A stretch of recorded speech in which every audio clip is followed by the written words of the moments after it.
Many years ago, we were told that the Rainbow Nation would end division and hatred.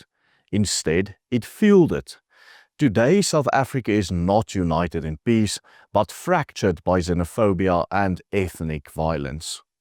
From Soweto's Operation Dudula chasing migrants out of hospitals to KwaZulu-Natal politics splintering along tribal lines, the dream of a united South African Rainbow Nation has collapsed into a nightmare. But to understand how we got here, we need to go back to the very foundation of the current dispensation and expose the political illusions that steered us off this cliff into the path of chaos. Over the past 2 decades, South Africa has time and time again made international headlines because of violent xenophobic attacks against foreign nationals in this country. Most recently, a relatively new movement in Johannesburg, known as Operation Dudula, has been making headlines because of its anti-immigration actions in and around Soweto. This organization, whose name is a Zulu word, which translates as to force out, has made it its mission to attempt to force the millions of illegal immigrants in this country out. Government officials have condemned the group, and in July, the International Commission of Jurists intervened in a High Court case against Operation Dudula, citing South Africa's international human rights obligations. It argues that Operation Dudula undermines several human rights protections, including those under the African Charter on Human and People's Rights, the International Covenant on Civil and Political Rights, and the International Covenant on Economic, Social and Cultural Rights. This intervention by the International Commission of Jurists followed actions by Operation Dudula, in which they blocked foreigners from accessing healthcare facilities and other public services. This included preventing foreign patients from entering clinics and insisting that schools serve only South African children. The Democratic Alliance also recently called for the urgent deployment of public order policing to stop Operation Dudula's intimidation of foreigners seeking healthcare in Gauteng and KwaZulu-Natal. In a statement by the DA spokeswoman on health, Michelle Clark, she emphasized that Section 27 of South Africa's Constitution guarantees access to healthcare services regardless of nationality. The rampant rise of xenophobia in South Africa over the past 2 decades and the news headlines made by the anti-immigration actions by Operation Dudula over the past few months all point to one terrifying reality. South Africa is today a totally divided society characterized by extreme hatred and xenophobia, not just to foreigners, but between ethnic groups in general, and with no social cohesion to speak of. But how did this come about? How did this promise of a rainbow nation living in peace and harmony descend into the utter chaos we see in South Africa today on so many levels? In order to understand the animosity which shapes the ethnic hatred in South African society today, we need to understand what the essence of the South African project is. And why is it that South Africa is a nation in the first place? Traditionally, Western nation-states developed along ethnic and cultural lines. This is why, for example, Spain and France are 2 different nations despite the fact that they share a common Roman Catholic faith and many other important similarities, similar languages and a border.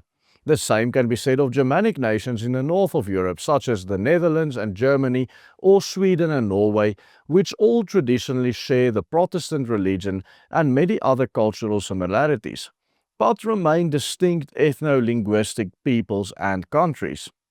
The same principle has been applied in some of our neighboring countries, such as Botswana and Lesotho, which are both ethno-nation states.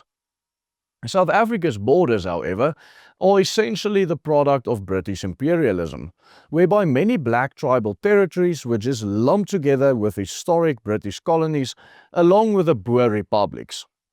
From the get-go, the people or ethnic groups who inhabited the vast area that is now South Africa had very little in common with one another.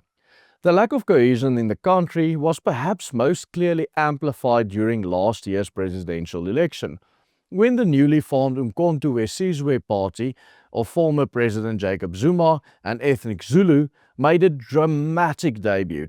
In KwaZulu-Natal, the MK won an astonishing 45% of the vote, relegating the ANC to third place in this province, which, with only 17% of the vote, also lost to another Zulu nationalist party, the IFP, which managed to get just over 18% of the vote, or 1% more than the ANC. In fact, the core difference between the two provinces in which the ANC lost last year's election and the 7 provinces in which they remained the leading party is precisely the one factor that usually depends all elections in South Africa: demographics. Even the very name of our most eastern province, KwaZulu-Natal, refers to the main ethnic group in the province.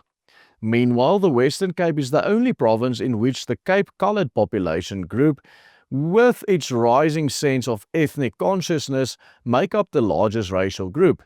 But not for long, as predictions say the black population will overtake coloureds before or by 2027. By the way, if you find our work informative, receive free updates from us on WhatsApp by just following these steps on the banner right here.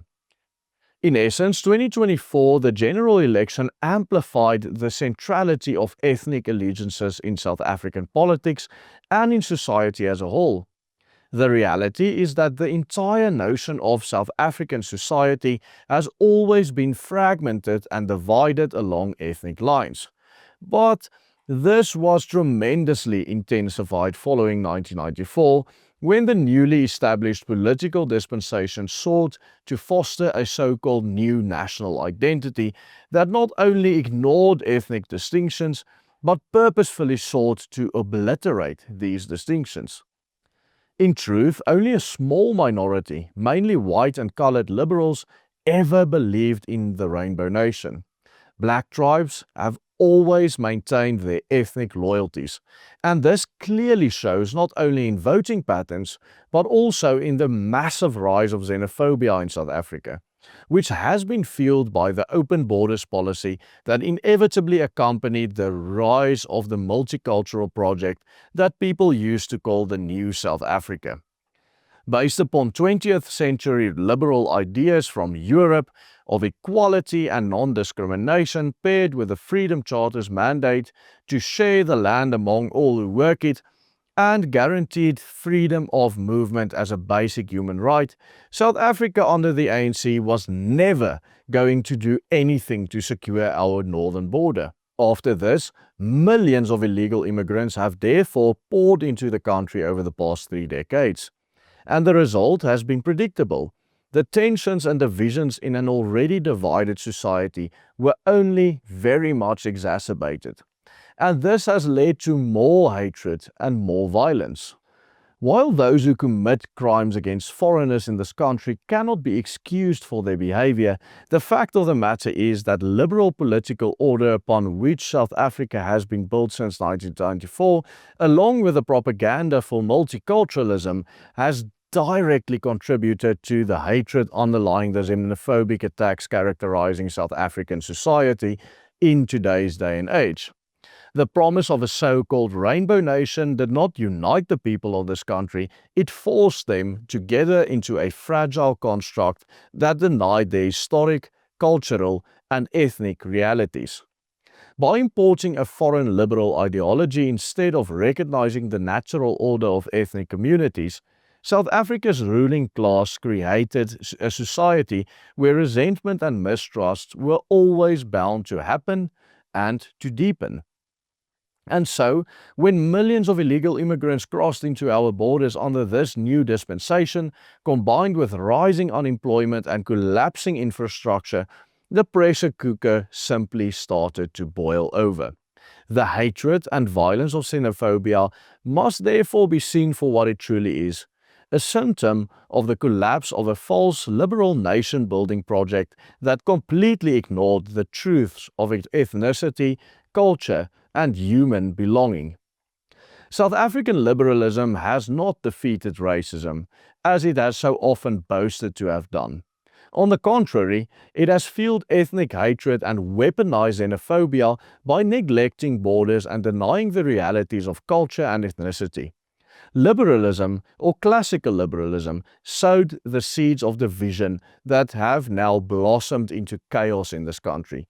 The blood spilled in xenophobic violence is not just on the hands of the mobs in Soweto or Durban, it is on the hands of those who promised a rainbow nation while tearing apart the natural fabric of real communities within this country.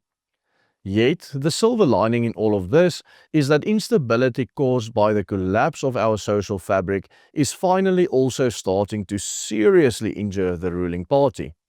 As we pointed out in a recent video that you can watch by clicking on the screen right here, the ANC has never been as weak as it is today.